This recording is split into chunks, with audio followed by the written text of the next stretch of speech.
En este video nos vamos a introducir en lo que son las pruebas estadísticas, las pruebas de hipótesis. Esta va a ser la primera parte.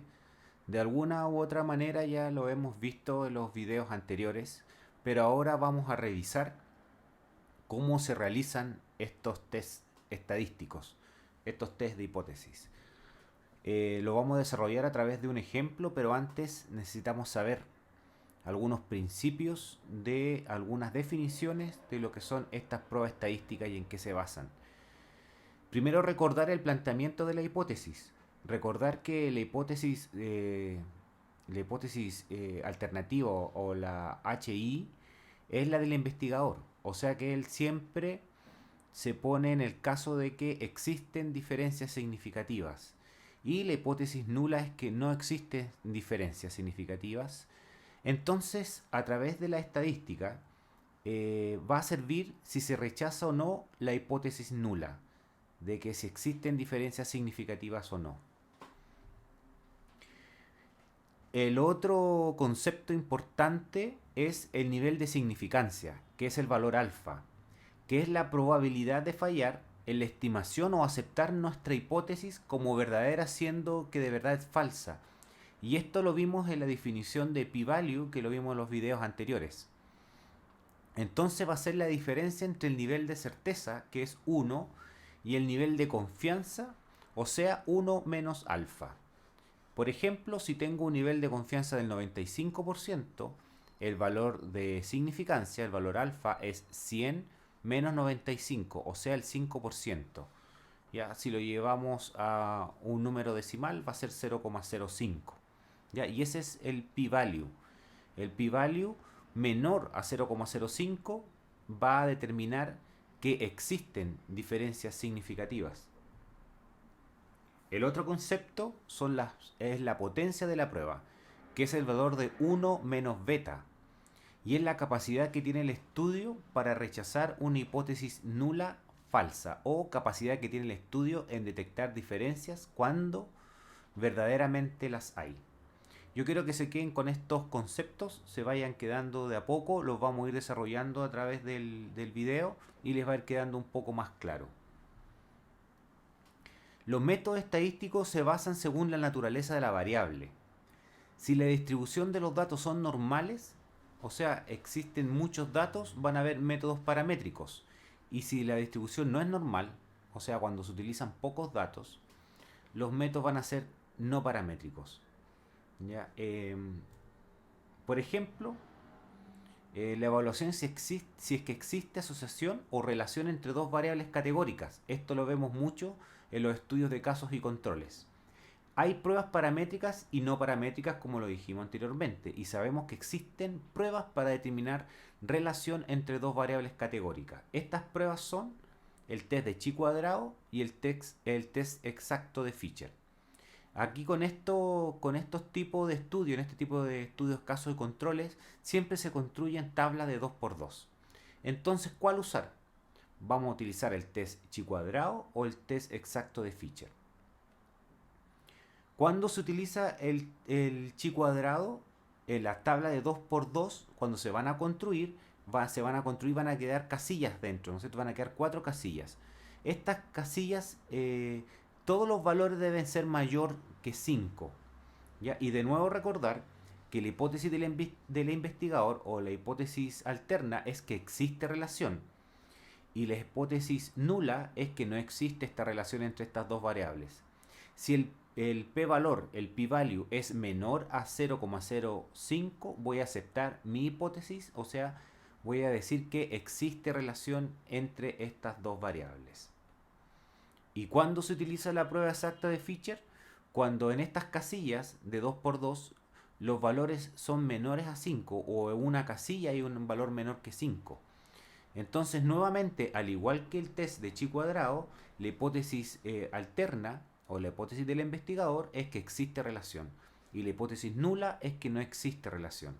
Si el p-value es menor a 0,05, nuevamente repito, acepto la hipótesis alternativa, la hipótesis alterna del investigador que existe relación. Y ahora lo vamos a ver a través de un ejemplo, a través del programa Stata. Este es el programa Stata, versión 13.1. Es un programa muy utilizado en el mundo de la medicina. Vamos a ver un ejemplo que tengo una base de datos ya cargada.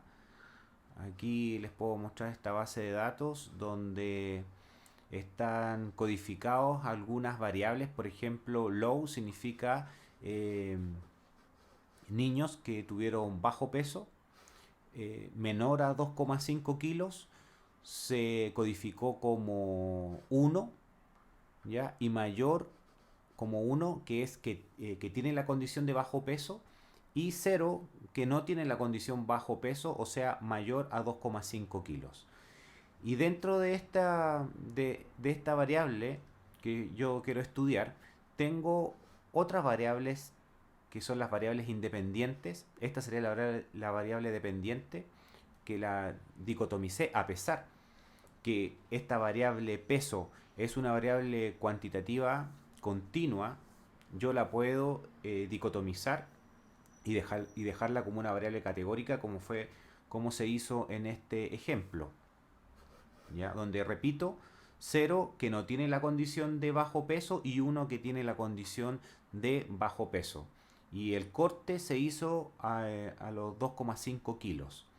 Ya tengo la edad de las madres, tengo la raza y si fuma o no fuma. Entonces, a través de este ejemplo, vamos a ver si es que existe relación, como por ejemplo, si el bajo peso tiene relación con que la madre fumó o no fumó durante el embarazo. Entonces, ahora lo que corresponde es hacer la parte estadística, donde este paquete estadístico tiene sus rutas, donde puedo ver tablas de frecuencia y las tablas de frecuencia con medidas de asociación, que es lo que estoy buscando. Entonces aquí yo tengo que colocar la variable fila, donde voy a colocar esa variable dicotómica de bajo peso, y en la columna voy a colocar la otra variable de si fuma o no fuma. ¿Ya? Y voy a calcular el estadígrafo de chi cuadrado y le voy a pedir que me diga las frecuencias para que mostrarlas en el casillero, a ver si corresponde o no hacer el test de chi cuadrado. Recuerden que dijimos que si en las casillas salen que hay números menores a 5, no correspondería hacer este test de chi cuadrado, sino que el test exacto de Fisher. Lo vamos a ver. Entonces aquí me muestra el cuadro de la estadística, donde acá tengo el bajo peso al nacer, menor a 2,5 kilos o menor a 2.500 gramos. Este 0 es que no tiene esa condición y 1 es que sí tiene esa condición. Y podemos ver las frecuencias, donde todas las frecuencias en las casillas son mayores a 5. Entonces correspondería ser el test chi cuadrado en este caso. ¿Ya? Y para ver si es que existe relación entre estas dos variables, aquí aparece el número de chi cuadrado. Este PR es el p-value, donde es igual a 0,02, o sea, menor a 0,05. Rechaza la hipótesis nula de que no existe asociación, así que aceptamos la hipótesis del investigador, o sea, la hipótesis alterna de que sí existe asociación entre estas dos variables. Vamos a ver el caso del test exacto de Fisher. Ya también le vamos a decir que nos muestre las frecuencias, que van a ser las mismas. Estoy utilizando el mismo ejemplo, solamente a modo de ejemplo. Acá vemos el test exacto de Fisher, donde todas las casillas son mayores a 5, entonces no correspondería hacer este test.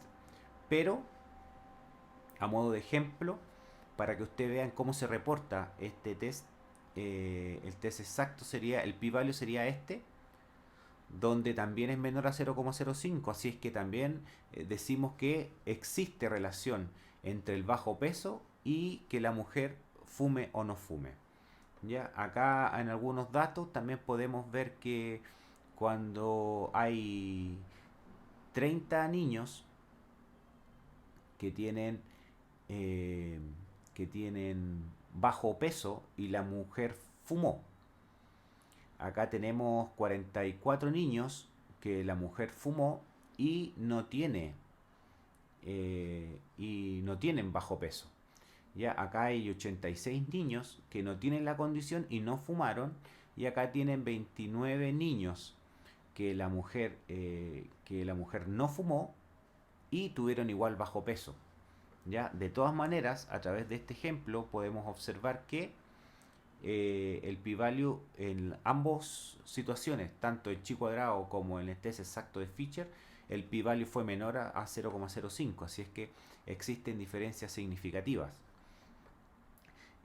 No obstante, para un trabajo de casos y controles, decir que existe asociación o no es la verdad que uno queda como inconcluso.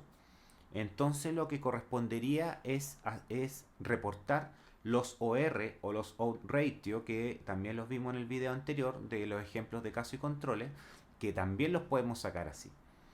Entonces podemos ver una tabla de casos y controles y que me calcule el out ratio. Entonces los casos, ¿no es cierto?, son bajo peso y la variable de exposición es fuma o no fuma. Entonces vamos a ver qué significa esto. Aquí lo que reporta son los casos y los controles en pacientes expuestos y no expuestos. Acuérdense que los no expuestos son que no fumaron y los expuestos fueron que fumaron. Los casos van a ser los niños con bajo peso y los controles van a ser los niños que no tuvieron este bajo peso. Y aquí estamos viendo la estimación del odds ratio. Ahora este odds ratio de 2,02 me indica que existe el doble de riesgo de que un niño nazca bajo peso si la madre fuma. ¿Ya? Esa es la interpretación del odds ratio. Recuerden que el odds ratio cuando es mayor a 1 significa que es un factor de riesgo. Cuando es 1 significa que no existe asociación entre una y otra variable, y cuando es menor a 1 sería un factor protector. En este caso es 2, o sea, sería el doble, ¿cierto? Pero recuerden que tenemos que ver el intervalo de confianza. El intervalo de confianza, si es que contiene el 1, esto no sería significativo. Y vemos que acá está por sobre el 1 porque es 1,02, o sea, está rozando el 1, la verdad. El 1,02 hasta 3,96. Ese sería el intervalo de confianza, por lo tanto este número es significativo, además que el p-value de chi cuadrado así también lo demuestra, 0,02, indicando que existe asociación entre estas dos variables. En conclusión, ¿cómo se describe esta parte en el anteproyecto de tesis o en la tesis o en su artículo de investigación? Tenemos que describir que se reportará si es que existe asociación de variables estudiadas mediante la prueba de chi cuadrado o de Fisher, además de odds ratio con un intervalo de confianza del 95%. Se considerará significativo un p-value o un p-valor menor a 0,05. Es así como se debe de describir en la tesis lo que vamos a colocar en los resultados. Faltaría completar entonces cómo se van a describir las variables estudiadas en cuanto a su naturaleza, que lo hemos mencionado también en otros videos, el tipo de gráfico, medida de tendencia central y de dispersión. También lo vamos a revisar en otro video y vamos a redondear de manera completa cómo debería de describirse en el análisis estadístico para la tesis.